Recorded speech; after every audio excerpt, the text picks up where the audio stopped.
मस्त. Welcome back to my channel. कसे आहेत सगळेजण? आय होप तुम्ही मस्त मजेत असाल आणि मीही मस्त मजेत आहे. तर ना, स्वागत आहे तुमचं माझ्या किचन मध्ये असं म्हणायला. तर तुमच्या बरोबर आज एक गोष्ट मी शेअर करणार आहे. गावाकडनं पार्सल आलतं. बाकी एकदम असा सुगंध येतो आणि गावाकडची आठवण येते. तर आता ह्याला ना मी चटणी मीठ आणि सगळे मसाले घालून घेणार आहे. ही गोष्ट तुमच्यावर शेअर करणार आहे. तर चला तर मग जास्त उशीर न करता व्हिडिओला सुरुवात करूया. लोणचं आहे, फक्त हळद आणि मीठ घातलेले, पण लिंबू मस्तपैकी मुरलेले आहेत. तर त्या करता घेतलेला आहे मी शेंगदाण्याचं वाटीभर तेल आणि थोडीशी साखर घेतलेली आहे. आंबट गोड लोणचं छान लागतं लिंबाचं.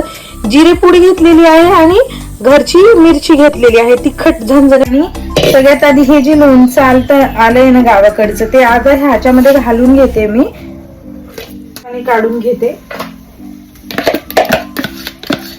सगळ्यात आधी त्याच्यासाठी ना तेल गरम करूया. तेल मस्त कडून घ्यायचं आहे, पण ना जास्त उशीर नाही करायचा आहे. त्याच्यात चटणी लगेच टाकायची आहे, नाहीतर ना ती सगळी करपून जाते. आणि आधी छान शेंगदाणे भाजलेले मगाशी. तर तेल तापून घेते. तेल गरम होतंय तवर आपण एक गोष्ट इकडे करूया. पहिला तेल टाकून घेऊया, ह्याच्यामध्ये साखर घालून घेऊया ह्या लोणच्याच्या ह्याच्यामध्ये. तर असे जिऱ्याची पूड घातलेली आहे, बाकीची तेलात घालायची आहे. आता हे मिक्सअप करू. आता हे जे सगळं घातलेलं आहे ह्याच्यामध्ये मिसळून ते सगळं व्यवस्थित असं मिक्स करून घेऊया. आता तेल आपल्या इकडे गरम झालेलं आहे. आता आपण तेल याच्यामध्ये मिक्स करून घेऊया. तर येत नाही आता फटकून ह्याच्यामध्ये जिऱ्याचं पूड बटा घातला आणि मी एवढी चटणी टाकून घेतली आणि हे जे आहे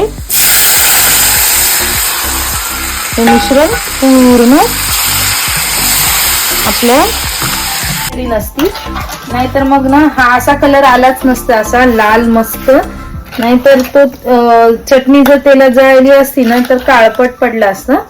आणि आता हे व्यवस्थित मिक्स झालेलं आहे. आता एक 5 मिनिटं मी याला असंच ठेवणार आहे आणि थंड झाल्याच्या नंतर तुम्ही काचेच्या भरणीत किंवा प्लास्टिकच्या भरणीत ट्रान्सफर करू शकता. आता मी टेस्ट करून पाहते की कसं झालेलं आहे.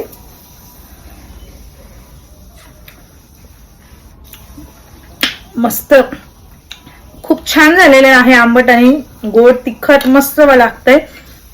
तर लिंबू येत आहेत बाजारामध्ये. तुम्ही पण असं करून मस्त मुरल्याच्या नंतर अशी चटणी तुम्ही मिक्स करू शकता. तर आजच्या व्हिडिओमध्ये एवढं. आजचा व्हिडिओ जर तुम्हाला आवडला असेल नक्की चॅनलला सबस्क्राईब, लाईक आणि शेअर करा. पुन्हा एकदा भेटूया अशा छान व्हिडिओमध्ये. तोपर्यंत